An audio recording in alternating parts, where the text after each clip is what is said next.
All right, let's talk wildland firefighting today. So today I have an expert in that topic with me, Mr. Austin Womatt from Rugged Athlete, and he is going to be helping us learn the ins and outs of how to prepare for the wildland firefighting season. So Austin, I'm going to let you do your introduction, but I'm really happy that you're here. It's always awesome to have human performance experts who are also participating in their fields of work on the podcast, because you are not only a strength and conditioning coach, but you're also a wildland firefighter as well. So let's give the people an introduction to who you are. Yeah. Well, hey, first of all, thanks a ton for having me on this podcast. Real quick story. I don't know why, but I have a distinct memory of listening to this podcast. It was your episode with Nick Barringer from 2021, and I don't know why I remember it, but I was listening to it on a long run, and I just remember where I was, like where I was running. Don't remember anything about the actual episode. I know it was about nutrition, obviously, but it's cool. Fast forward like literally 5 years later, now I'm Nick Barringer. That's awesome. But quick background on me. Started off my career in strength and conditioning back in 2014, trained college pro athletes, and kind of transitioned out of coaching 19 and got into Wildland Fire. And that's kind of a long story. We'll save that for another episode. But the short answer is I got burnt out on coaching and was like, let me do something that is equally as time consuming. The schedule is just as bad, if not worse. The pay is even worse, and go be a wildland firefighter. Did that for one season in 2019, fell in love with it, had so much fun. It was the worst/best job I've ever done. And that's kind of what got me into really learning about tactical strength and conditioning in general. And a couple of years later, I was living in Austin, Texas, got hired by the Austin Fire Department as an exercise physiologist. So that was really cool because I was able to blend my strength and conditioning background with my fire experience. And fast forward, did another year of wildland, and now I'm kind of in this full-time human performance role where I've niched down. I'm focused solely on wildland fire and human performance and strength and conditioning. And it's awesome because it's literally blending like my two worlds, my two passions. And I'm super lucky that I get to do what I do and just talk about strength and conditioning for wildland firefighters. Dream come true. I love it.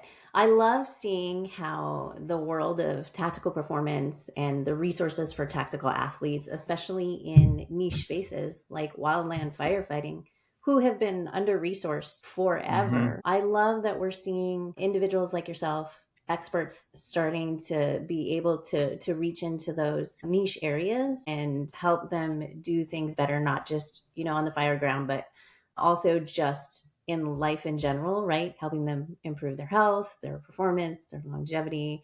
So I think it's really awesome what you're doing. Can you talk a little bit about, when we compare something like traditional firefighting, urban firefighting to wildland firefighting, I think most people kind of understand the difference, but from a human performance perspective, what are some really key differences that you focus on with your athletes in preparing them for the firefighting season? The illustration that I like to use, don't know why I like to use it, but this is what I say, is structure firefighting is doing like a CrossFit workout in an oven, and wildland fire is like doing an ultra marathon, but the woods are on fire. So they're both obviously very high intense, a lot of physical stress, especially cardiovascularly and with your respiratory system. You need strength for both, but that's the biggest difference. Whereas structure fire is a little bit shorter, more intense, and wildland is more of literally an ultra marathon. The other big difference is, where structure fire is, you're pretty much year round is for the most part the same. Wildland is very seasonal. And so, we're actually, kind of right now in early May, right in that window of preseason where crews are getting back together. And then, depending on what region you're in, usually the Southwest, Arizona, New Mexico starts to pop off in May and early June. But usually June, July is when things really start to get cranking up across the West. And, now you're in, once fire season starts, it doesn't, it seems like it doesn't end. The seasons are getting longer and longer. Typically your quote unquote fire season will go through like October-ish. And then you can go into really, from a strength and conditioning perspective, like your traditional like annual approach where you have, you're just like you would train an athlete. You got your preseason, your in season, your postseason, and their off season. So I take that same approach with the Wildland Firefighters I coach and train, and have that long preseason buildup, usually 12 to 16 weeks of just like progressively building intensity, building volume, building resiliency for a 5 to 6 month physical beatdown, for lack of a better phrase. And then, having that dedicated postseason to recover from fire season, and then off season, where off season is really, for me, it's about getting really strong, building an aerobic base, really kind of taking more of a polarized approach. And then to circle back to preseason, I really try to focus on building work capacity and building some of that high intensity conditioning, still focusing on aerobic endurance. And that's kind of always going to be there.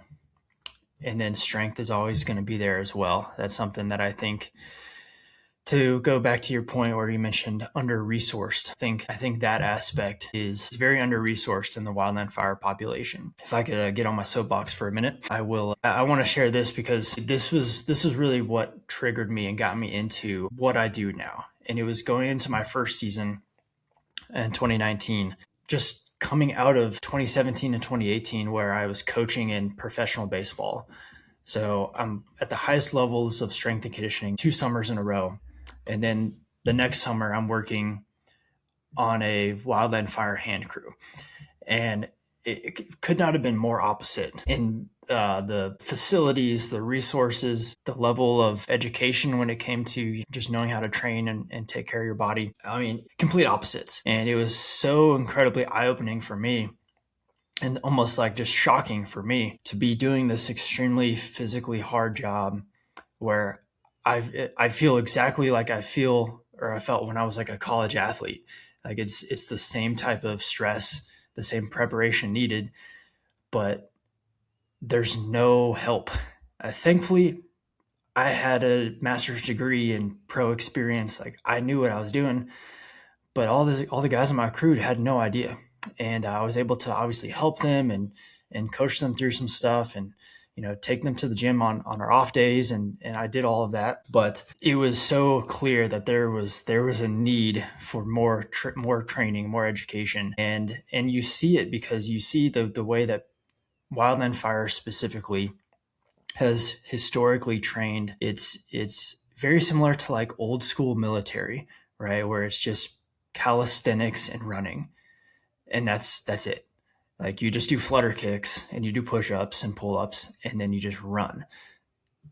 And that's physical training. And those obviously, those have their place. But now I'm coaching wildland firefighters through like, actually touching a barbell and doing isometrics and doing extensive plyometrics. And we're doing all of these things that are, groundbreaking in wildland fire to a certain extent. But from a strength and conditioning perspective, these are what like high school strength coaches are doing with their 16-year-olds now. And we're finally coming around to introducing some of these types of training methods and just different styles of preparing your body instead of just hiking and rucking every single day. And because, that's the job. So that's what we do, which I know we're working in military, that it's insane to think of like some battalion commander being like, yeah, we're just going to ruck every day because that's the job. That's what we do.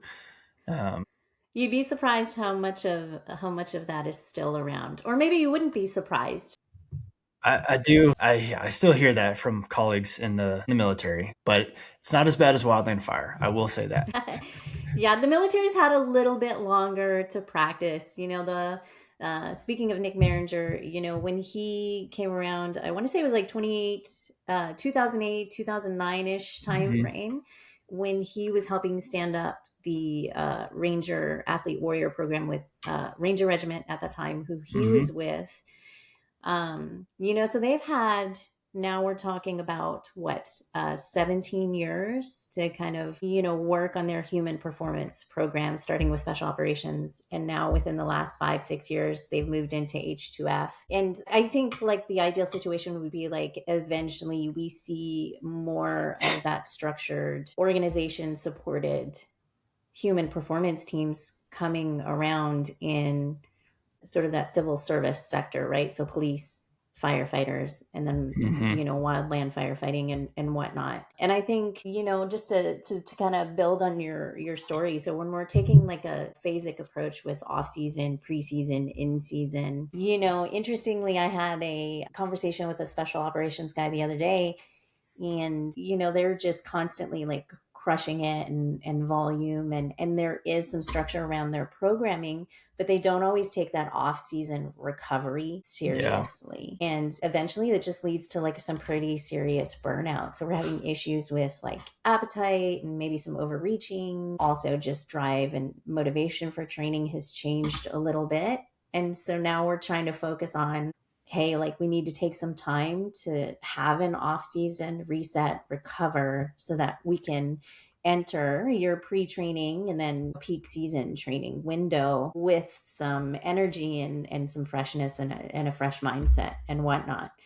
So I love, right? It's like we as professionals, right? Strength and conditioning coaches, even nutrition, when we look at taking a phasic approach at nutrition, like it's something that we've been doing.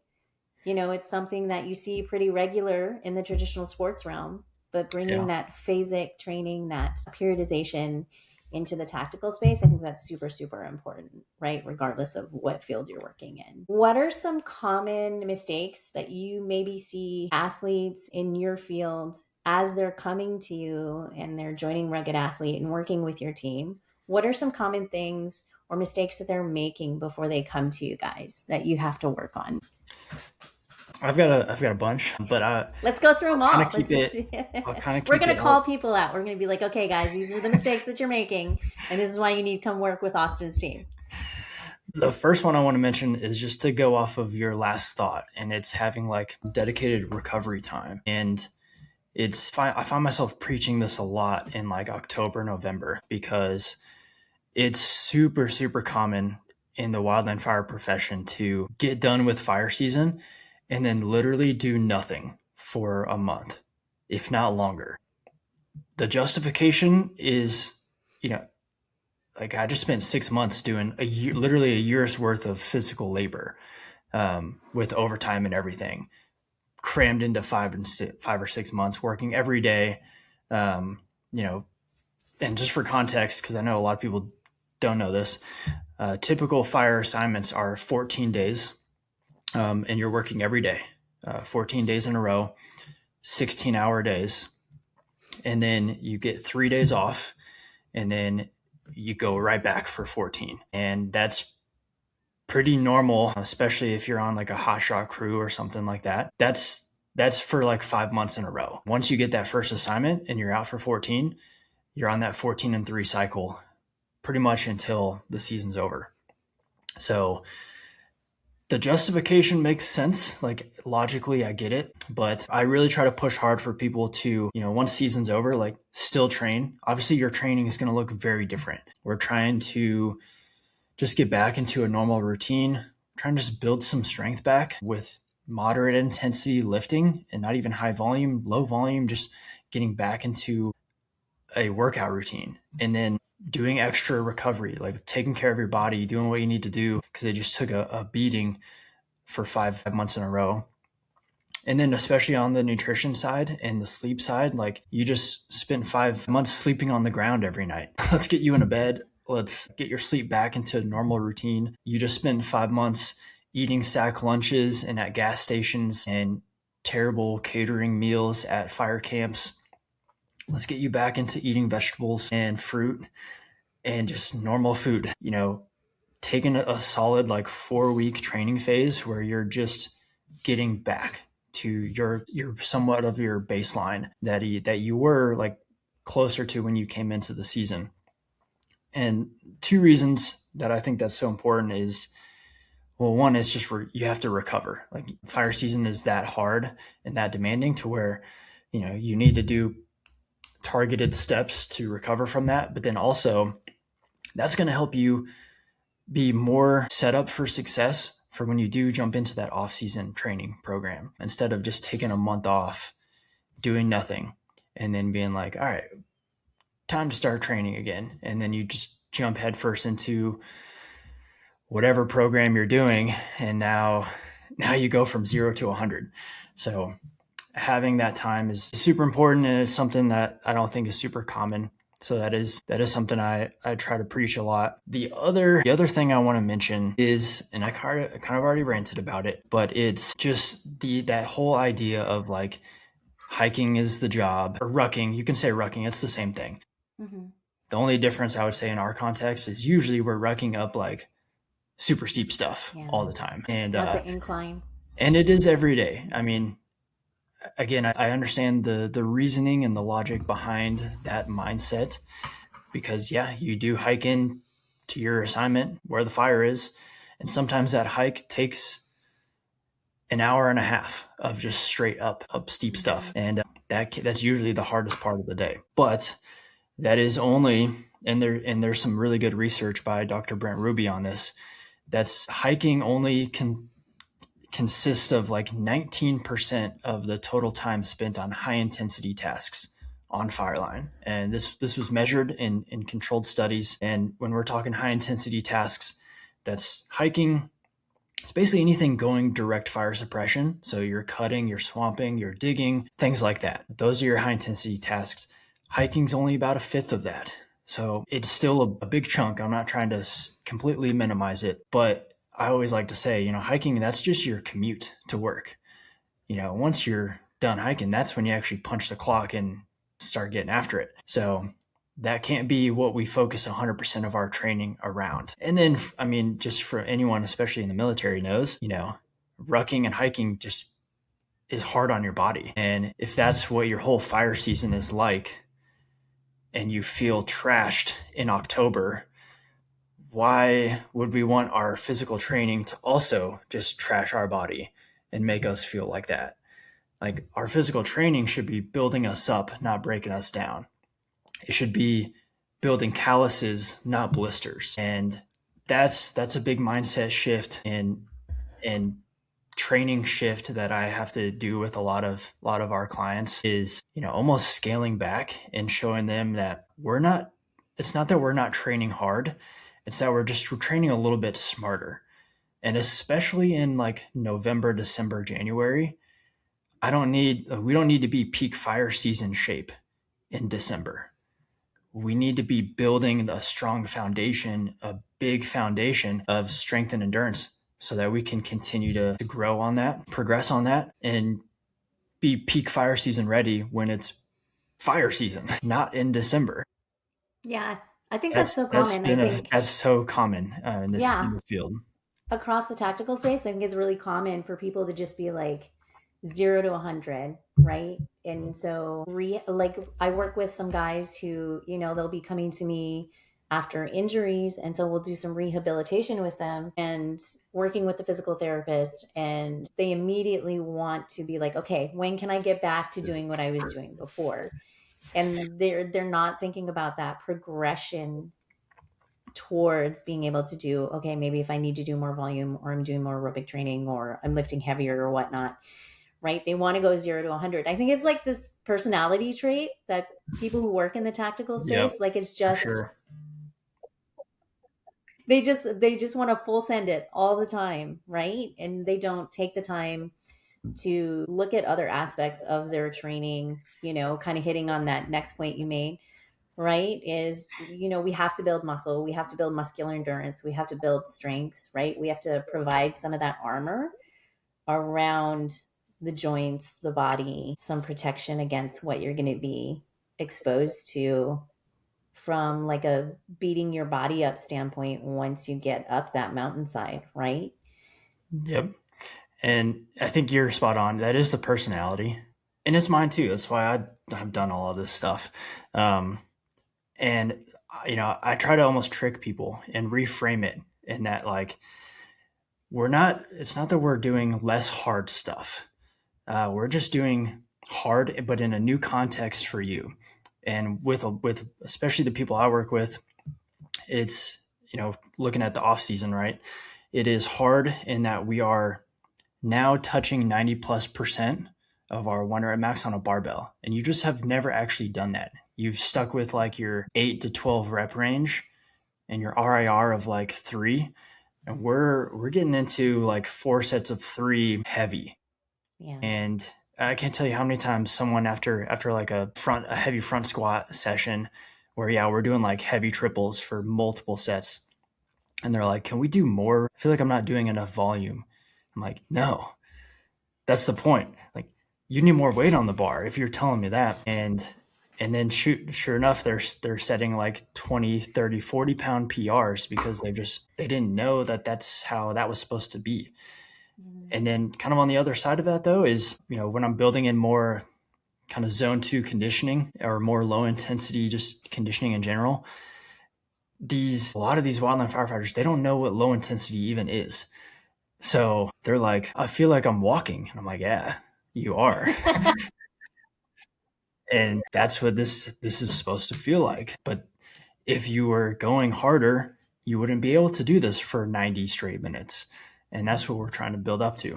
And so, yeah, there's a lot of kind of that mindset that we have to almost reframe and understand that it's still hard. It's just hard in a way that you've never really experienced before. Yeah, slowing down to be able to go faster eventually, I think is something that's hard for people to wrap their mind around for sure. It's that old school mentality of you're working or you're making progress if you're sweating or you're in pain or you're uncomfortable, right? Yeah. Uncomfortable physically, right? I think also just, and again, you yourself as an athlete, like you guys just have a higher pain tolerance. So I try to tell my athletes, I'm like, just because you can push harder or just because you don't feel stress in the same way that a civilian would, doesn't mean that it's not taxing you. Doesn't mean that it's not stressful. Mm-hmm. It doesn't mean that that's the right answer. Just because your pain threshold or your comfort tolerance is different than someone else's. Yeah. Yeah. Yep. So let me ask you this. So you are currently hosting a Wildland Firefighting Human Performance Summit. And I did jump in kind of at the last minute, and I've been peeking at some of the webinars that are available inside the Rugged Athlete app in Trainerize. So tell us a little bit about that. Hopefully this is something that you'll do at least annually, because I think it's a really great just way to put out like a wealth of information. Yeah. Thanks for joining it. It is really cool. One of the things I've been planning on doing for a really long time, ever since I kind of started the Rugged Athlete brand. And it's because I am super passionate about the educational side. And like I mentioned earlier, when I got into Wildland Fire, and it was so abundantly clear that there was a lack of resources and a lack of education. And just actually a quick story before I go back into the summit. This is how eye-opening it was. My squad leader, my first year, my squad leader would bring family-size bags of Oreos and Doritos in his fire pack. And so we're out there in the middle of the forest, breaking a sweat, like just crushing our bodies. And he's just like, Oreos, Doritos, Oreos, Doritos. And I'm just like, and I just came just from working with pro athletes, and, we had registered dietitian on our staff. We had a smoothie bar in the weight room. So literally you get done with your workout and take 5 steps and go make a protein shake. I went from that to Oreos, Doritos. Like, it was insane. So shout out to my squad leader, because now here I am building out virtual summits for him and everyone else. But just a quick background of what the summit is. It's a virtual summit with different presentations from experts in strength and conditioning, nutrition. We have a couple professors working at the university level doing clinical research on wildland firefighter physiology. It's all just about really teaching at a high level, and exposing these firefighters to this information that is so pertinent and so necessary, but just hard to come across. And I guess to go a little bit further though, the more I got into this, the more that I started to meet these people and learn that there are a lot of us experts out there. Maybe not a lot. That's too much. But we do exist. And the whole kind of vision behind this summit is to get us all together in one room virtually and just try to get these experts in front of people and get them to be able to use their expertise and their experience to teach other firefighters. Because most of the people on our roster, on our speaker list, have either been firefighters in the past or currently are firefighters, or have just been working with firefighters for a decade plus. We have nutrition. We have Megan Lautz, I know is a friend of the show here, big time firefighter nutrition expert. JJ Shelley, who's one of the nutrition coaches on my staff, former firefighter. Now he does nutrition. And so it's great because it's super practical. All of the presentations are very, very specific to the wildland firefighter profession. And they're speaking directly to the problems and the challenges that wildland firefighters face. And, it's providing solutions, providing ideas. And you're doing it for really free, cool. Right? And the exposure to the professionals and the exposure to professionals in wildland firefighting and those on your team to do it for free. And then also let wildland firefighters know, hey, these resources do exist. Right. And I think Megan could speak to this really well is, she's built a really great reputation around, an organizational program where it's like, hey, if you want to invest in your people, there's an opportunity to do that with someone who knows the job really well. Right. So if you haven't signed up for the summit and you're listening to this, hopefully you can catch it next time it comes around, or, jump in if it's still available. Cause I think it's awesome that you're providing that service for people who need it. Right. I would argue more so than, kind of talking about your professional and college athlete background, right? So you're going from those really resourced areas to those under resourced areas again. So having something like what you're doing with the Human Performance Summit available, I think is really important work. Yeah. Well, thanks for highlighting it, because it is something definitely want to continue to do on an annual basis. It would be really cool if it can ever be an in-person thing. I know that just takes so much more planning and logistics and work, but they're definitely something we want to do every year. And just for more background too, it's all hosted through the Rugged Athlete app, and it'll stay on there as part of our pro membership, which is kind of just our monthly all access subscription. And so it blends in really well to what I'm trying to build, which is essentially a one-stop shop for everything wildland firefighter human performance. And, every time we get to do something like this or put something together, it just gets added to the library. And we already have a pretty good amount of stuff on there, courses and resources, obviously training programs built out that are just living on the app. But yeah, it'll be cool looking in a couple years, and we've got all the different summit presentations from each year just on there, and any other courses that we eventually come out with, which we're working on a program design one, working on a nutrition one, and eventually that's just all going to be living in one place. So we're trying to build out that one-stop shop of resources that doesn't exist in our profession at all. So we're trying to be the ones to build it. Yeah, I love that. I think that's the way to do it, right? Is people need that one-stop shop, like you said, to go to get everything that they need, get educated. I think that's a big one, right? Is people they need to know what they don't know, and then they need to figure out how to do it better and be guided by people who are actually credentialed professionals in the field. So I think it's super awesome. I'm definitely going to try and catch up on some of the sessions that I haven't watched yet before the end of the week. So let's talk about a couple of things. I want to kind of close this out with. I want to, other than the Rugged Athlete app, I want to give the listeners two resources that you would recommend that they take the time to read, listen to, invest in, kind of two things that they can use to work on improving their health, their lifestyle, their performance on the job, in whatever small way that they can. What are two resources that you would recommend?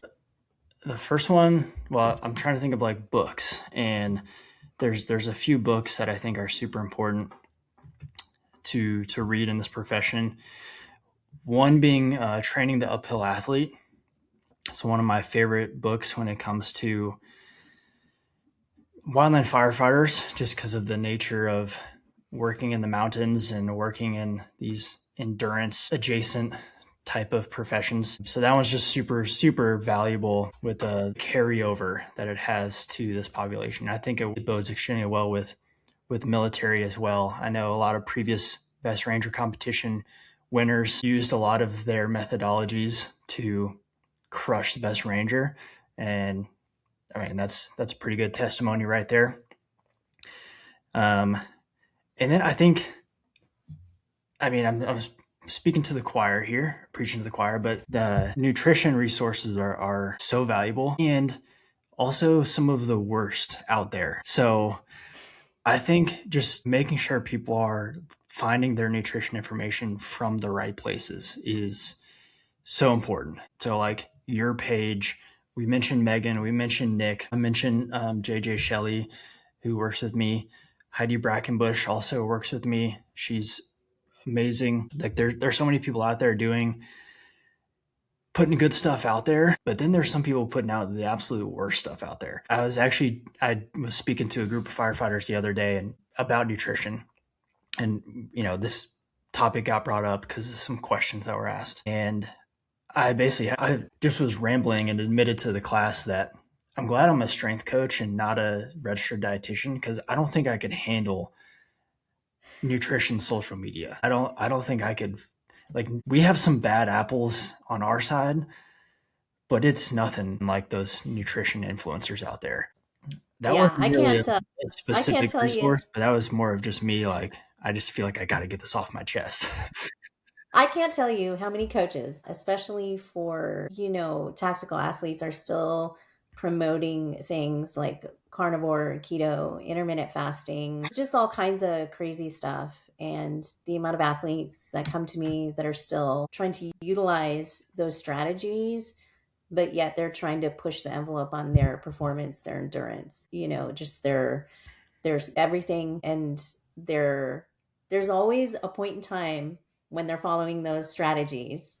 And it is just amazing to me too, just how many coaches are pushing that agenda. There's always a point in time where it comes to where they realize that it's not helping them, it's likely hurting their performance, and it's really making them feel terrible. So yes, Yeah. that's my kind of soapbox speech. If you're out there and you're working in one of these fields and you're using one of these strategies, it's probably time to have a discussion with one of us about what we could be doing better. I think it's so funny that the dude that wrote the book about carnivore doesn't do it anymore. Mm-mm. Still makes a bunch of money on his book, and now he's No. talking about vegetables and like Yeah. what happened to your thoughts on broccoli? Yeah. That was going Yeah. viral 4 years ago. Sorry, I'm not Several trying to get you influencer. all riled up, but I know. I know. So there's so many there's definitely a few influencers. Like, there was the doctor who was very carnivore who, you mean I the guess the psychiatrist? psychiatrist. Yes, thank you. Psychiatrist. Yes. We won't name him here, but I'm sure many of you know who he is. Who was pushing that agenda for a long time and then changed his Instagram handle, started moving into It's the always various like other a doctor fields. of chiropractor or like a Oh my psychiatrist God. who are Don't just even get me started make on sure they put chiropractors. doctor in front of their name. It's like, all right. Don't even get me started on chiropractors, man. All right, sorry. I'll Yeah. stop trying to riling you up. I know we're trying to wrap it up here. No, it's okay. We got to talk a little bit of shit on the podcast every now and then. So, no, I love that. So, training the uphill athlete, I'm going to make sure that we list these things in the show notes as well. So, if people want to go check these out, we'll definitely list the characters that you mentioned as well. Any other resources that you think would be important for people to know, or any last words of wisdom that we maybe haven't discussed yet? I think I'm just going to repeat myself because I think it's super important. And I talk about it all the time. I talk about training hard, but also training smart. And I see it because I put stuff out there on social media, and I can tell it's getting misunderstood sometimes by the way that people are responding to it and just the nature of social media in general, right? You almost have to be somewhat inflammatory and controversial just to get people to see your stuff. And so it's like this weird fine line of like, I want to be nuanced, I want to provide context, but also want people to see my stuff. So it's the balancing act, and I'm trying to get better at that. But I'll say something like train hard but train smart, and people will only see the train smart, and they'll take it as like, oh well, now you're not training hard anymore. Or it's my whole point is like, we need a balance, and not every session needs to be a grinder. Not every session needs to be a yoga stretching mobility workout where you're just on a foam roller. They all have their time and place, and it's really just about finding a balance and like listening to your body and building a high level of self-awareness to know where you're at, like where your gas tank is at, and if you have the ability to really push on the gas pedal, or if you just need to coast, or if you need to push the brakes a little bit. And those are all fine and well. You need you need a gas pedal, and you need a brake pedal, and you need a gas meter to see when you need to fill up. So there's no right or wrong. It's just timing and learning your body and using tools like your Garmin and your Whoop and your Aura. And, if you want to get that objective feedback, that's cool. But subjective feedback is just as cool, if not better. And learning how to ask yourself questions of what's sore, what's tight, how's my energy, how's my stress, how's my sleep, and like having this constant questioning and self-auditing and just knowing where your body is feeling, especially in a job like Wildland Fire. I think it's a skill. It's a skill that we can practice. We can practice it during our PT sessions, our training. That way, when we get out and we're actually on the fire and we're going direct and we're cutting, we're digging line for multiple hours without stopping, like you can get done and know exactly where your gas tank is, or exactly where if you're a Garmin, where you know where your body battery is, and you know what tools you need to apply to recharge you, or to fill your gas tank up. And the faster you can get back to, or as close to 100 as you can, the better you're going to be able to not only recover and get ready for the next day, but just have a longer, healthier career. So that's when I'm talking about train hard, train smart, build calluses, not blisters. It all ties back into self-awareness of your body and knowing when to push, knowing when to coast, knowing when to brake, and being very strategic about it. Because you need all those, you need to be able to do all of that. But you also need to be able to pace yourself and last, because it is, like I said, it's like an ultra marathon. The trail happens to be on fire. So you got to watch out for that too. Yeah, take some of that objective data, take some of that subjective information, right? Learning how to tune in with yourself, because you're playing the long game, right? We're not Mm-hmm. professional athletes. We're not going to be on the field for 6 to 8 years with $1 million contracts. We're talking decades, right, in a career, and you need to make it to the finish line, right? We want to make it to the finish line in somewhat of a sustainable manner, so we can enjoy Yeah, that pension, right? absolutely. Yeah, we don't want to be held together by duct tape and bubble gum. Yeah. So we're feeling good. Yeah, that's exactly what it is. That's awesome advice. I love that. All right, before we close out today, Austin, let's tell the people where they can find you and how they can get involved with Rugged Athlete. Just all over social media. Try to post on a daily basis. Doesn't always happen, But yeah, just at Rugged Athlete. You can check out the Rugged Athlete podcast wherever you find podcasts. Wherever you listen to this podcast, we're probably there too. And then like I mentioned earlier, like our app, we try to put all of our resources there. So that's where they all live. But yeah, feel free to message me on Instagram or something. I try to respond to all the messages on there. So if you ever do want to reach out directly, that's probably the easiest way to do that. Awesome. Thanks, Austin. We'll definitely do this again. And I look forward to next year's Human Performance Summit. So thanks again. Yeah, thank you.